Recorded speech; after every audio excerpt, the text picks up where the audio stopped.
اچھا دوسری بات کر لیتے ہیں، چلے میدان کربلا میں کتنے افراد موجود تھے؟ ایک روایت کے مطابق آتا ہے 82 تھے۔ کتنے تھے جی؟ 82۔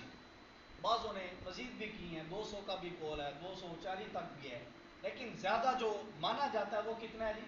82 کا قول ہے کہ 82 صحابہ کرام، 82 اہل بیت طہار امام حسین کے رفقا تھے، 72 جو ہے وہ کیا ہوئے؟ شہید ہوئے۔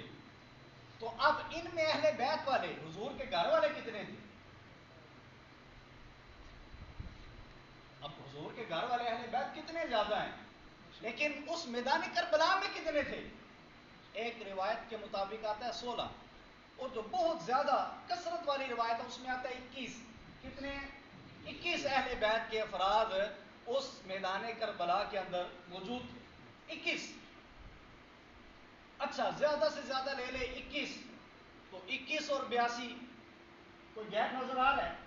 تو وہی اعتراض، وہی سوال یہ ہے کہ باقی اہل بیت طہار کہاں تھے؟ جو لوگ صحابہ کرام پر اٹیک کرتے ہیں، اعتراض کرتے ہیں، میرا سوال ان سے ہے، آپ سے تو ہے ہی نہیں، آپ کو تو سمجھانے کی کوشش کر رہا ہوں، تو باقی اہل بیت طہار کے افراد کہاں پر تھے؟ تو امام حسین نے ان کو کیوں نہیں بلایا؟ اگر ان کو نہیں بلایا اور صحابہ کو بھی نہیں بلایا تو جو جواب وہ اہل بیت طہار کے لیے دے وہی صحابہ کے لیے۔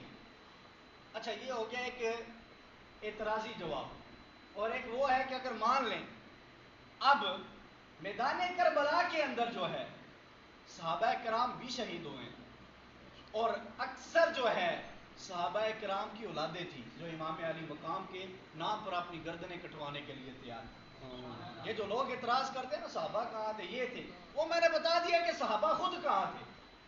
اور جب میدان کربلا کا